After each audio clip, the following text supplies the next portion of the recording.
however you phrase it, it really doesn't matter whether you're noticing angst or frustrations or depression or whatever in regards to the events of the world. Um, the phrasing of it doesn't really negate the reality of what the problem actually is. I've observed over the last, I don't know, 10, 15 years of just constant news absorption throughout different streams, whether it's conservative, whether it's liberal, whether it's left or right, just observing and watching. Logic is man's best attempt to dialogue or discuss or attempt to resolve the problems of humanity. Opposing viewpoints meet on a field of discussion and attempt to work out or hash out or resolve points of tension or conflict within the society. And historically, it's been a great tool. Historic, Historically, dialogue has been an amazing tool, a global changing tool in order to um, freely change the course of human interactions and human relationships. Um, Even as far back as Athens, dialogue was the um, main form of reflecting on the human nature. You go back and you read Plato or you read Aristotle, and it's all in the form of discussion because discussion was seemingly the best way humanity had to flesh out their differences and to maybe resolve some of the conflicts. Lately, we're even seeing a lot of just failed attempts at it. But one thing I've noticed is there's been this transition that's been happening in the culture, even with people who are very knowledgeable about world events, um, Tucker Carlson or Alex Jones or other voices of dialogue or attempted dialogue in the society that have been all over the spectrum. And now either neither of those people are perfect, and they all have their issues. But there's something that's been mentioned, something that's been chimed often enough lately to really begin to grab my notice personally, and that's the realization that what humanity is up against is not a physical enemy as much as it is a spiritual enemy.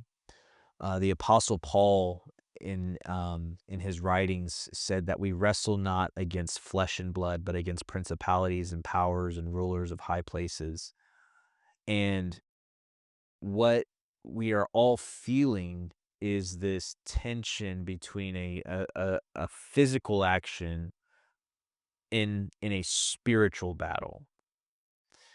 And I think it's becoming more prevalent and more noticeable to people that historically have tried to utilize dialogue, utilize logic in order to come to conclusions. Charlie Kirk was the best of the best when it came to dialogue. He was a phenomenal debater. He was a phenomenal person that could use words and logic to arrive at a position that was pretty um, hard to combat.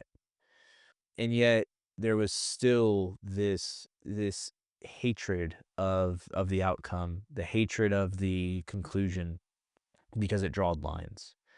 And our society today has gotten away from this concept or this understanding of God, of spiritual, really anything, except oddly, everyone's into astrology, and they'll consult a horoscope, but they don't believe in a theistic creator of the world. I don't understand that.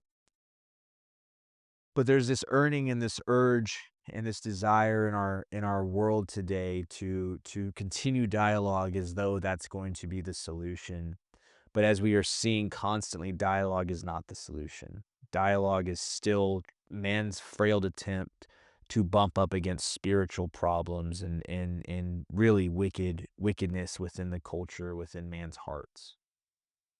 And so as we progress into whatever's coming next, we must recognize that it is not a physical battle, it is a spiritual battle.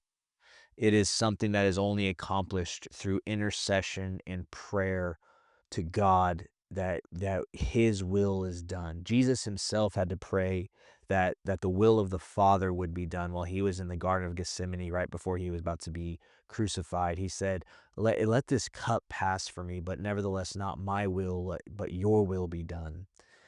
And there's this element in our world and in our society where we have attempted for so long to solve spiritual problems through our best option was logic, through discussion, through dialogue, and it has just not worked well, and it has not boded well. And our world and our society, especially in the West, we are starting to pick up on this narrative and become more aware of the reality of how evil the human heart really is, how cold it really is, how vile and wicked it really is. Because as we've seen, you could have the best logical conclusions. You could have everything, every premise formulated to be irrefutable. You could arrive at this conclusion that is just you can't, it can't be undone. But the human heart doesn't care. The human heart doesn't care about logic. The human heart seeks what the human heart seeks.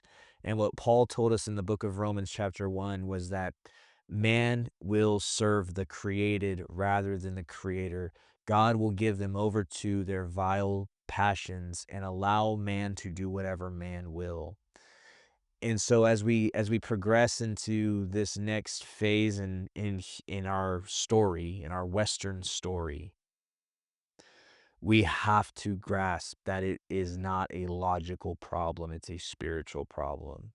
And the quicker we grasp that understanding, the quicker we take hold of the reality of it being a spiritual battle, the quicker we get on board with the plan of God and we can say, God, you alone can help us. You alone can solve this problem. We've tried and we've failed, and we've tried and we've failed for thousands of years. Jordan Peterson talks about in his book, We Who Wrestle with God, that the definition of the name Israel, is those who wrestle with God. And the story of the Jewish people, especially within the Old Testament, is the story of humanity's best attempt to wrestle with this holy God. And as we are seeing and as we've experienced, as we're going to experience, it's going to become worse. I just have this sneaking suspicion that everything that we are up against this year alone, it's going to be um, it's going to progress continually downhill. I mentioned to someone today that when inflation rises, the prices never return. And the same can be said with sin. When sin rises to the levels that it's at right now, it never returns back to a time where it's not as sinful. It just doesn't. And so as we are seeing this progression of sin, of depravity, really depravity, social media is just showing us how depraved the world is. We have to recognize that we are going to continue to bump up and be confronted by sin and by evil. But Jesus said, he said, I have overcome the world.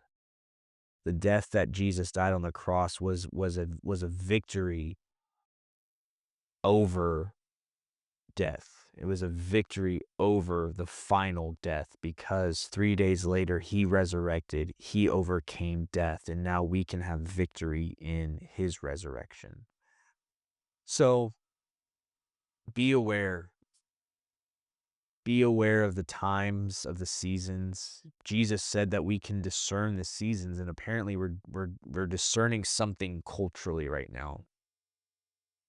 So discern the seasons and the times, and stay prayerful and stay submitted to the will of God.